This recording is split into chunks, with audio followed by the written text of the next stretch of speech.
Family तो सब कुछ है देखा जाए तो, टू स्टार्ट विद। अगर फैमिली ना हो तो इंसान अकेला, ऐसा लगता है किसके लिए जिए, किसके लिए कुछ करे। कुछ भी करना, कुछ पा भी लेगा तो किसके लिए। अगर हम लाइफ में कुछ भी कर रहे हैं, क्यों कर रहे हैं, तो फैमिली के लिए ही होता है। फैमिली नेसेसरी है क्योंकि बेस है। विदाउट फैमिली हम स्टैंड नहीं हो पाते प्रॉपर। अगर हमें एक सपोर्ट मिलता है तो फैमिली नेसेसरी है। फैमिली तो बहुत इम्पॉर्टेंट है, उनके बिना काम कहाँ चलते हैं, क्योंकि सुख दुख में हमारा साथ देते हैं, that's why. Emotional support, financial support, और सपोर्ट के लिए एक फैमिली तो ज़रूरी है ही। फैमिली बनती है जज्बातों से, रिश्तों से और नातों से, माँ के प्यार से, पिता के दुलार से, बुजुर्गों के आशीर्वाद से और सभी के साथ से। तो क्यों ना मिलकर हाथ बढ़ाएं, पूरी दुनिया को एक फैमिली बनाएं।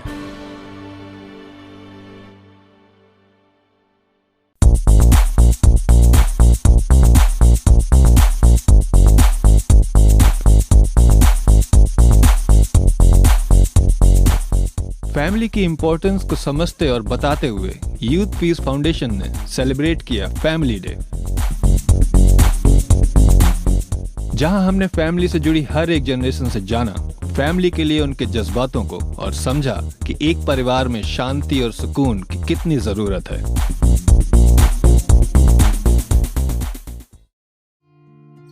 इंसान चाहता है अपनी जो नियर एंड डियर वंस हैं उनको खुश करना चाहता है, उनकी खुशी में अपनी खुशी ढूंढता है और उनकी खुशी में ही अपनी खुशी मिलती है। तो वो जो शेयरिंग का और किसी के लिए कुछ करने का वो जो चीज़ होती है, वो नज़रिया जो मिलता है वो फैमिली से ही मिलता है। घर की हमारी रिस्पॉन्सिबिलिटी होती है, किड्स की हैं, अपनी हो गई हैं, हस्बैंड की हैं, और फैमिली में तो अगर हम हैं तो सारा दिन कहीं ना कहीं बिजी हैं। कभी कभी होता है कि बिजनेस में इतने बिजी हो जाते हैं कि मॉर्निंग से निकलते हैं, लेट नाइट तक घर पे होते हैं, तो कभी कभी मतलब रहता है कि फैमिली थोड़ा सा छूट रही है कि सवेरे निकले तो बेबी स्कूल, शाम को आए तो बेबी सो रहा है।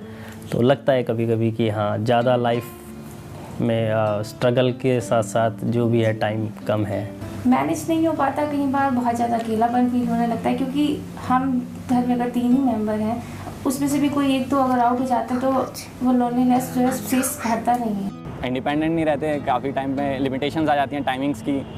सेम फाउंडेशन ज़्यादा होती है, लिमिटेशन होती है, तुम्हें घर पे इतने मतलब रात को इतने टाइम पे पहुंचना ही पहुंचना है, बहुत सारी चीज़ें हैं। हाँ, शादी से पहले फ्रीडम तो था अब उस चीज़ को हम आज भी मिस करते हैं, लेकिन बट अभी भी अच्छा है, अभी भी अच्छा है, फैमिली को लेके चलते हैं। शादी करनी है तो उसको फिर उसकी रिस्पॉन्सिबिलिटी जितनी भी है वो अच्छे से निभानी भी है।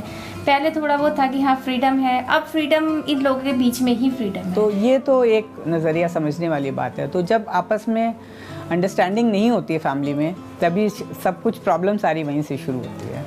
हर चीज़ अपनी एक वैल्यू, अपना एक प्लेस रखती है। कहीं ना कहीं जैसे हम अच्छी एजुकेशन ले आए, अच्छी जॉब हो गई, घर हो गया, अपनी फैमिली कंप्लीट हो गई, बेटा है, बेटी है, अपने इन-लॉज हैं, सब कुछ बहुत अच्छा होने के बावजूद भी अगर आपको 5 या 10 मिनट के लिए अगर एक खाली रूम में बैठना को मिल जाए, तब आपके मन में रहेगा कि कुछ रह रहा है, कुछ रह रहा है। तो मुझे लगता है कि वो एक स्पेस थोड़ा सा माइंड करता है कि हाँ खुद के लिए भी, मतलब पहले खुद के लिए भी कुछ होना चाहिए। वो अंदर वाली जो फीलिंग है ना, वो हमेशा कुछ ना कुछ मांगती है कि उसको कोई चीज़ की ज़रूरत है।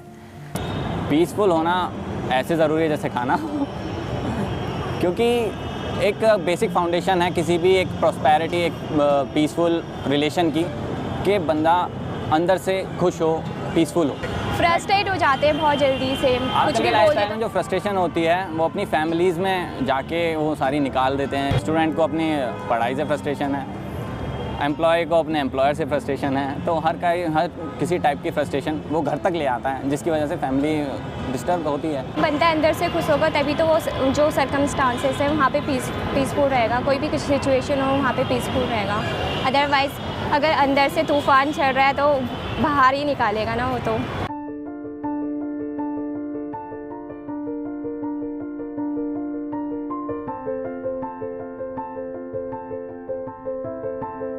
हर एक मनुष्य में यह क्षमता है कि वो अपने जीवन में स्वर्ग बना सकता है, और हर एक मनुष्य में यह क्षमता है कि वो अपना जीवन नरक बना सकता है।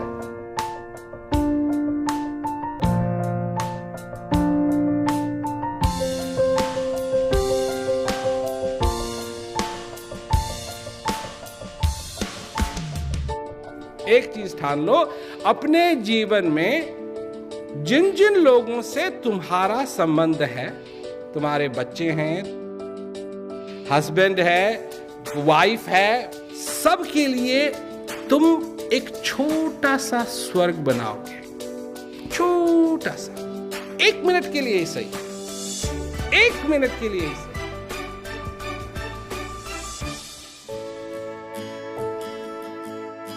बच्चे के लिए क्या सुख है, क्या स्वर्ग है कि बाप उससे प्यार से बात करे, उससे प्रेम से बात करे।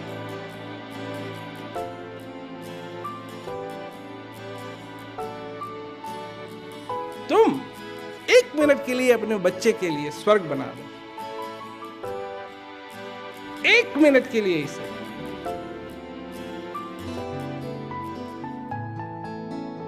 अपनी पत्नी के लिए 1 मिनट उसको टाइम दो। उसके लिए क्या है, 2 बातें प्रेम की करो, 2 बातें कभी कह दो अपनी बीवी से, ठीक है, अच्छी बात की, 30 सेकंड का भी स्वर्ग बना दो उसके,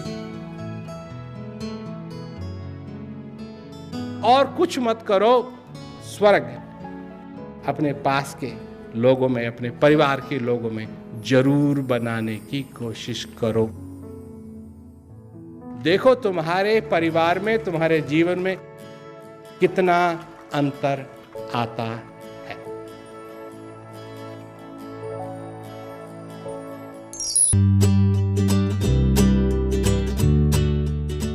चाहे उम्र कितनी भी बढ़ जाए, पर ये दिल हमेशा बच्चा ही रहता है। फैमिली डे तब आएगा जिस दिन डॉटर इन लॉ और मदर इन लॉ डेट भी आएगा। आजकल मदर इन लॉ डेट नहीं। ये हमें बताया फैमिली के कुछ उन बच्चों ने जो तजुर्बेकार हैं और जिंदगी की सच्चाई से रूबरू हो चुके हैं। गांधी जी के 3 बंदर याद कर लीजिए, गांधी जी के 3 बंदर फॉलो कीजिए, घर में पीस ही पीस रहेगी। जो शायद सच में जानते हैं कि कैसे बनती है एक फैमिली। माइंड को कंट्रोल करने के लिए we are very fortunate that today we have a young group, Youth Peace Foundation, to tell us how to be at peace, you and your family. It's a very good subject. Ma'am, मैं आपसे पूछना चाहूँगा कि family आपके लिए कितना महत्व रखती है? मेरे लिए मेरी फैमिली मेरे फ्रेंड्स हैं और वो मेरे लिए बहुत इम्पोर्टेंट है। किस तरीके से पूरी होती है हमारी फैमिली? जब हम सब मिल के एक दूसरे की रिस्पेक्ट करें, एक दूसरे की बात को सुने समझें, तभी परफेक्ट होती है। जब हम एक दूसरे की रिस्पेक्ट करते हैं, हम एक दूसरे को अंडरस्टैंड करते हैं। आपस में अंडरस्टैंडिंग होनी चाहिए, that is the main thing. हम अपनी यंगर जनरेशन को समझें और यंगर जनरेशन ओल्डर जनरेशन को समझे, वो पूरी फैमिली है। आपके अनुभव के हिसाब से पीस क्या है प्लीज? इसके साथ पेशेंस जरूरी है, जो आजकल के यूथ में बिल्कुल नहीं है। तो जब पीस जब ही आएगी जब आपके अंदर पेशेंस होगी, तो इसको पीस एंड पेशेंस ऐड किया जाए तो शायद बेटर होगा। हम जब स्कूल में बच्चे थे क्या है, कहीं रेडियो भी नहीं होता था, टेलीफोन भी बाद में आया, फिर टीवी आ गया, फिर अभी मोबाइल आ गया। अभी मोबाइल में आता है, टेलीफोन आता है, बोले कहाँ हो भाई, बोला गुड़गांव में हूँ, घर में बैठा है। बच्चे सोचते हैं कि पापा घर में बैठा हुआ है और कह रहा है कि मैं मोबाइल गुड़गांव में हूँ। एक किस किस्म का डेवलपमेंट आ गया हमारे ज़माने में। जब हम अब एक आ गया जनरेशन गैप, आप लोगों के बीच में, हम लोगों के बीच में आ गया। कैसे आया है कि जब हम स्कूल में पढ़ते थे तो बाप बोलता था या माँ ने बोला कि जाओ सो जाओ, 9 बज गए, कल स्कूल जाना है। हम जाते थे, सो जाते थे। जब हम अपने बच्चों को बोलते थे कि जाइए जाके सो जाओ, वो चले तो जाते थे लेकिन थोड़ी रिजेंटमेंट दिखाते थे। गैप आ गया। जब हम अभी आप ग्रैंड चाइल्ड को बोलते हैं ना कि जाओ सो जाओ, चले जाओ, होता क्यों, मैं क्यों सो जाऊँ, तुम क्यों नहीं सोते? ये जनरेशन गैप। अभी इसमें पीस कहाँ पर चली गई, ख़त्म हो गई है। जहाँ पाइप मुड़ेगा आपको भी मुड़ना है, पानी अपने आप मुड़ जाता है। तो उसी तरह से adjustment is the basic of the peace. घर में, ऑफिस में, सड़क पर डिस्कशन नहीं होता है, आर्गूमेंट्स होता है। आर्गूमेंट और डिस्कशन में फ़र्क ये है कि आर्गूमेंट में आप कहना चाहते हो कि मैं ठीक हूँ, डिस्कशन में आप कहना चाहते हो कि ठीक क्या है। ये ख़त्म हो गया है। परिवार के विषय में एक अच्छी बातचीत के बाद यहाँ लोगों ने प्रेम रावत जी का मैसेज भी सुना और शांति के विषय में जानकारी ली। एजुकेशन एक पार्ट है, वो करना पड़ता है आपको, क्योंकि उसको लेकर पेरेंट्स का एक प्रेशर है। लेकिन उन बच्चों को जैसे ही द मोमेंट आप कहते हैं कि this is not good for you, ये आपको नहीं करना चाहिए, the moment you say no, उनको लगता है we are not loving them, we are not caring them. तो उसे कैसे कोप अप करें एक यंग जनरेशन अपनी नेक्स्ट जनरेशन से? अगर माँ बाप चाइनीज़ बोलते हैं तो घर में आप क्या समझ रहे हैं कि जो बच्चे हैं वो कौन सी भाषा बोलेंगे? चाइनीज़ एग्जाम्पल, ऑब्वियसली ना चाइनीज़। बच्चे आपको कॉपी कर रहे हैं, जो आप करते हैं वो करेंगे, क्योंकि वो देख रहे हैं कि आप क्या कर रहे हैं। वो देख रहे हैं कि वो आप उनकी तरफ ध्यान नहीं देते हैं, आप इसके ऊपर ध्यान देते हैं। ऑब्वियसली एक दूसरे से आई कांटेक्ट खत्म हो गया, अब टीवी कांटेक्ट हो गया है। बच्चा भी टीवी देख रहा है और बाप और माँ बैठ करके वो भी टीवी देख रहे हैं, एक दूसरे की तरफ नहीं देख रहे हैं, क्योंकि वो टाइम होना चाहिए ऑफ, मेरे से बात करो। बच्चे गड़बड़ करते हैं, फिर माँ बाप कहते हैं ये ऐसा कैसे हो गया, ये कैसे हो गया, कैसे हो गया, मतलब क्या मतलब कैसे हो गया? ये तो सारे बीज आपने ही बोए थे और अब फसल तैयार हो रही है। और इस पे आपको अगर ये लग रहा है कि बोया पेड़ बबूल का और आपको चाहिए आम, तो आम कहाँ से होए? नहीं आएगा आम। ये तो बहुत ज़रूरी बात है कि हम अपनी फैमिलीज़ में इन्वेस्ट करें, ये हमारी ज़रूरत है। ये भी एक उस हैप्पीनेस का फॉर्मूला है, क्योंकि जितने हम देखेंगे, जब अप्रूवल हमारी आएगी हमारे बच्चों से, जब अप्रूवल आएगी हमारी फैमिली से, ना किसी ऐसे व्यक्ति से जिसको हमने कभी देखा भी नहीं, पर हमारे धर्मपत्नी से, हमारे पति से, हमारे बच्चों से, तो वो है असली approval. I would say you have to change yourself. Only then you can bring peace among your friends and your society. आप सुनिए, हमारे यहाँ आप कभी कॉन्फ्रेंस में जाओ, कभी मीटिंग में जाओ, लोगों को क्वेश्चन बहुत आते हैं, लेकिन क्वेश्चन को सुनते नहीं हैं। इवन इन द पार्लियामेंट सब वहाँ तो हाल ही ख़राब है।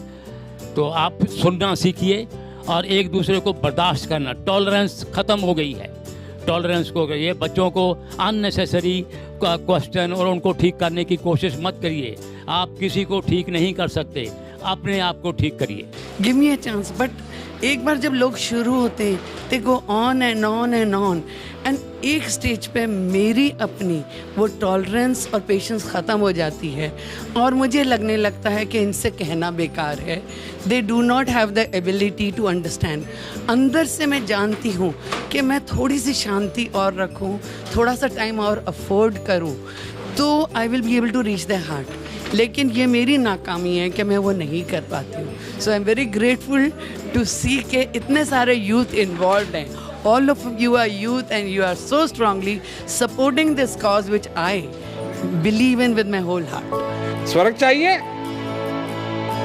उस तरफ जाओ जो तुम्हारा हृदय है, उस तरफ जाओ जहां वो परमानंद है। अगर सभी इस संसार के अंदर ये करने लगें, मैं कहता हूं कि कल ही बहुत बड़ा परिवर्तन हो सकता है। तो वो छोटी बेटी जो थी आई, तो वो मेरे साथ काफ़ी बचपन से हम लोग एक साथ रहे। समझ लीजिए 2-3 साल की जब थी तब से मैं उसको लेके साथ घूमती थी। मेरे हस्बैंड को बाहर जाना वाना कम पसंद है, तो मेरा उसके साथ काफ़ी अच्छी बॉन्डिंग है और काफ़ी अंडरस्टैंडिंग है। तो मेरा सबसे क्लोज रिलेशन उसके साथ है। अब वो चली गई, अमेरिका में है, तो मुझे कभी ऐसा नहीं लगता कि वो मुझसे दूर है या कुछ है, ऐसा कुछ नहीं है। हम लोग रोज़ बात करते हैं, पर हाँ उसकी याद तो आती है ना। जितनी मैं उससे अटैच हूँ उतनी वो मेरे से अटैच है। फैमिली के ये सारे रिश्ते ही निराले हैं, पर उसमें सबसे गहरा रिश्ता है माँ और बच्चे का। शायद इसीलिए बच्चे अपनी माँ को सबसे ज्यादा प्यार करते हैं। हरियाणवी में क्या कहेंगे आई लव यू मम्मी को? मैं तन्ने बहुत प्यार करूँ सुमा। पहाड़ी में आई लव यू मम्मी को क्या बोलोगे? तो बहुत प्रेम कर प्यार। ओके पंजाबी बेबे जी तुहानू बहुत प्यार करता हूं मैं। कोई मराठी आई में तुमच्याशी खूप प्रेम करतो। नाने उन्हें कहा से लिख रहे अम्मा। हजुरलाई धेरै माया गर्छु आमा। लोगों तक कुछ सीख पहुंचाने के लिए और उन्हें फैमिली की याद दिलाने के लिए यूथ पीस फाउंडेशन पैगाम के साथ पहुंचा लोगों के बीच B3S मॉल में।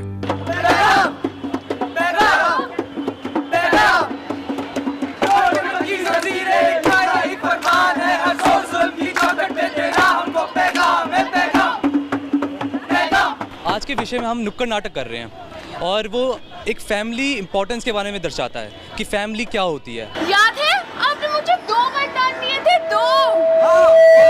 पहला, राम को 14 साल के लिए वनवास भेज दो ना। नहीं नहीं इम्पॉसिबल। प्लीज ना। राम मेरा बेटा है, वो वनवास नहीं जाएगा। प्लीज ना। No.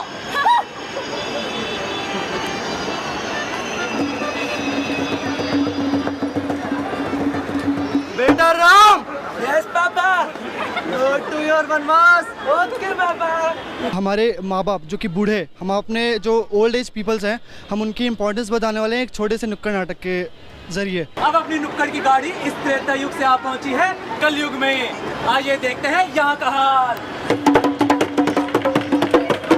We just sometimes take हमारे माँ बाप को फॉर ग्रांटेड एंड हमें ऐसा नहीं करना चाहिए, क्योंकि कहते हैं ना कि खुद हमें छाप में रखा और जलते रहे धूप में। हमने एक फरिश्ता देखा अपने माँ बाप के रूप में। बर को बुलाइए। ओम धरम धरम धरम स्वाहा। इस्तो स्ट्रेस को स्वाहा। सत्यनारायण स्वाहा। ओ तेरा स्वाहा। बर आगे होगा।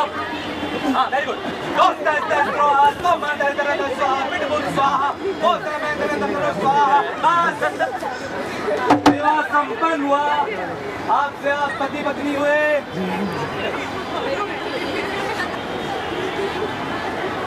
मम्मी पापा, अब जैसा कि आप जानते हैं कि मेरी शादी हो चुकी है, तो मैं अब अपनी बीवी के साथ अकेले रहना चाहता हूँ। तो दफा हो जाओ यहाँ से, अपना सामान उठाओ।